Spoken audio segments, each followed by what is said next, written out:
Alors pour mettre en application en fonction des diverses émotions, les deux tutos que vous venez de voir, le premier sur l'identification et la gestion des émotions et le deuxième sur l'assertivité, on va regarder ce qui se passe pour chacune des émotions primaires que sont la colère, la peur, la tristesse et la joie.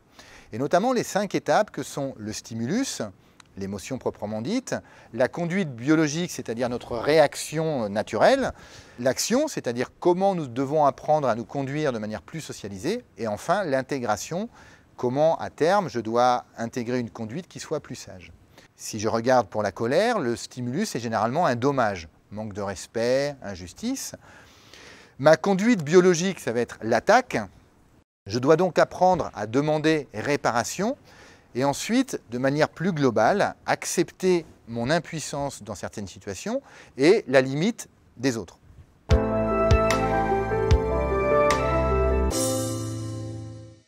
Alors, ma première réaction, bah écoute, comment te dire, quand ton chef t'annonce ça va pas sur les projets, moi, effectivement, ça m'a un peu énervé, voire même agacé, voire même, voilà, j'étais un peu remontée, ouais, je crois que c'est ça, ouais. Alors, comment j'ai géré? Eh ben écoute, j'ai été voir direct le chef. Voilà, fallait que ça sorte, fallait que ça s'exprime. Moi, j'avais besoin d'exprimer mon sentiment d'injustice, tu vois, par rapport à ce que je vivais. Franchement, je trouvais que on me mettait un peu des bâtons dans les roues. Hein. Moi, j'étais tout le temps au taf, tout le temps. Et les autres, ils étaient en télétravail, là ou pas. On savait pas où ils étaient. Et on n'avançait vraiment pas du tout au même rythme. Et ça m'a un petit peu... voilà. Et j'avais besoin de poser tout ça, exprimer tout ça de façon très claire, très factuelle. Et voilà. Et ça m'a fait du bien, je dois te dire. Qu'est-ce que j'ai appris? Ce que j'ai appris, ok, attends, je vais te le faire.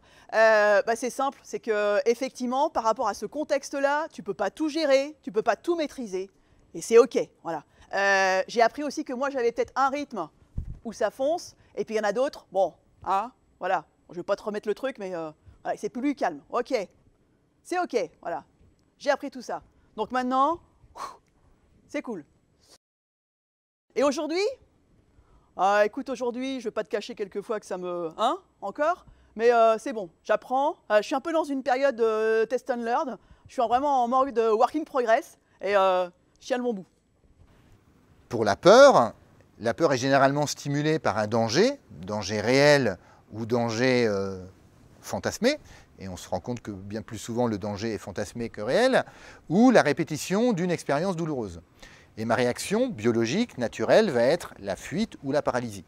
Ce qu'il convient d'apprendre à faire dans ces cas-là, c'est demander de la protection, de la sécurité pour être rassuré.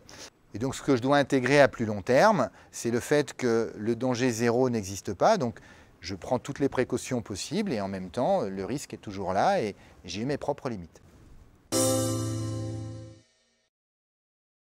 Ma première réaction... moi, j'avais peur qu'on remette en cause mon travail. J'avais peur vraiment qu'on remette en cause mon travail, surtout que j'avais passé beaucoup de temps à tout réorganiser, à tout replanifier. Et du coup, j'ai essayé de justifier que j'avais bien fait mon travail. Et puis j'avais aussi peur par rapport à la situation qui nous met quand même en difficulté, en danger, à la fois mes équipes, moi, l'organisation. Donc j'étais dans cette peur-là et par moments presque l'envie d'abandonner parce qu'en fait, on est dans des situations où moi, je ne peux pas tout maîtriser et j'ai besoin de maîtriser. Donc, par moments, j'avais vraiment envie de tout arrêter, en fait, presque d'abandonner. Comment j'ai géré? J'ai réussi à aller voir mon responsable et à lui expliquer que ce besoin que j'avais que les choses soient mieux maîtrisées, de planifier, qu'on respecte aussi toutes les règles et toutes les procédures qu'on avait définies ensemble, sur lesquelles moi j'ai passé beaucoup de temps à travailler, qu'on bien expliqué aussi tout ce que j'avais fait et que mon travail soit reconnu. Donc j'ai réussi à être rassuré sur le fait que mon travail était reconnu et également j'ai réussi à avoir des garanties de sécurité sur les conditions de travail pour mes équipes, pour moi et pour l'entreprise. Donc ça m'a un petit peu rassuré. Ce que j'ai appris, c'est un peu à lâcher prise, déjà rien que le fait que je dise ce mot, sur la planification, sur l'organisation, parce que moi j'ai vraiment besoin que tout soit au carré.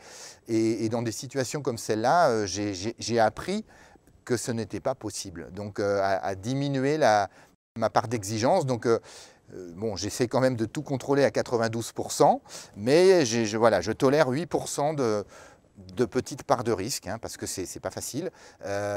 Mais donc j'ai appris cela. Et j'ai appris aussi que mon besoin de sécurité pouvait être aussi aidant, hein, dans des situations comme celle-là pour mes collègues, pour l'entreprise, parce que ça permettait aussi de réfléchir à des conditions qui protègent toutes les personnes. Et aujourd'hui, je vis un peu mieux le fait de ne pas tout maîtriser. J'ai un petit peu revu mes prétentions d'exigence et de maîtrise un petit peu à la baisse, hein, comme je disais tout à l'heure, peut-être 8-9%. Et je le vis mieux. Bon, c'est pas toujours facile pour moi, mais je le vis mieux et je suis plus conscient aussi de mes réactions. Et du coup, j'arrive à mieux les voir venir et à moins partir sous stress tout de suite. Voilà. En ce qui concerne la tristesse, généralement, elle est stimulée par la perte. Donc, en cas de deuil, c'est la perte d'un être cher, mais ça peut aussi être la perte d'une situation, la perte d'un objet qui nous est cher. Et donc, ma réaction naturelle, biologique, est souvent une forme de repli sur soi, je vais m'enfermer. Ce qu'il convient que j'apprenne à faire, c'est à demander, à être consolé. C'est OK que je sois triste pour une situation, pour une perte, et donc je peux demander à être consolé par des gens qui me sont proches. Et de manière à plus long terme, c'est d'accepter aussi les limites de la condition humaine et d'accepter aussi de ne pas s'attacher à certaines situations et qu'elles peuvent avoir une limite dans le temps. Alors, ma première réaction, ça a été de m'isoler, d'être prostrée, de ne pas savoir comment réagir. Beaucoup de tristesse, effectivement, et puis du silence, parce que c'était quand même compliqué ce que l'on vivait. Alors, comment j'ai géré la situation? Je suis assez fière de moi, j'ai réussi à aller oser exprimer auprès de mes responsables que j'avais besoin d'être écoutée, voire même consolée, et puis besoin d'exprimer ce contexte aussi difficile, et donc ce stress aussi qui était ressenti par mes équipes et par moi-même, et j'avais besoin effectivement d'être entendue là-dessus aussi. Alors, bon, ce que j'ai appris, c'est mettre un peu de détachement sur cette nouvelle situation. Voilà, c'est fini, l'équilibre ou les habitudes qu'on avait auparavant, et que voilà, les choses changent, ça avance, et que je peux aussi participer, amener de l'allant aussi dessus, voilà, donc prendre des initiatives, dire aussi, j'ai appris aussi à exprimer peut-être davantage aussi quand je suis, et ne plus être dans le repli, voilà.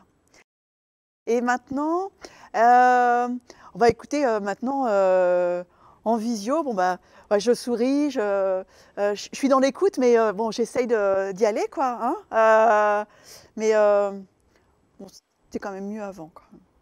Et enfin, en ce qui concerne la joie, généralement, elle est stimulée par une rencontre avec une personne que j'apprécie ou une nouvelle personne, une rencontre avec la créativité, une rencontre avec un événement, avec une situation qui me met en joie. Et ma réaction naturelle est l'expansion de moi-même. Ça me met en joie. Ce que je peux avoir à apprendre parfois, c'est à partager cette joie. Alors généralement, c'est une envie qu'on a naturelle aussi, mais justement à partager cette joie et de manière plus globale aussi accepter que la joie, souvent, a une limite dans le temps. Et que je peux être, après la joie, amené à croiser d'autres situations moins joyeuses qui vont me faire traverser d'autres émotions. Ma première réaction, elle était un petit peu entre plusieurs choses. D'une part, moi je suis toujours optimiste, je pense toujours que ça va bien se passer, donc ma première réaction au fond de moi, c'est que je pense que l'univers va me sauver, qu'il va m'aider, qu'il va se passer un truc, quoi. Et puis en même temps, je dois l'avouer, une forme de déni, en fait. J'ai du mal à accepter la réalité des choses, donc c'est toujours ça ça me met en plus, c'est pas toujours très confortable parce que ça met un espèce de truc de balance là, qui est pas simple à gérer pour moi. Comment j'ai géré? Dans ces cas-là, moi, ce que je fais, c'est que jusqu'au dernier moment, je pense que ça le fait. Et quand je vois que ça ne le fait pas, je vais voir un ami. Donc là, j'ai été voir Stéphane, qui m'a un peu aidé. Et puis aussi, j'ai pu partager avec mes responsables le fait que j'avais besoin qu'on reste optimiste, qu'on y croit, parce que si moi, on n'y croit pas, ça ne le fait pas.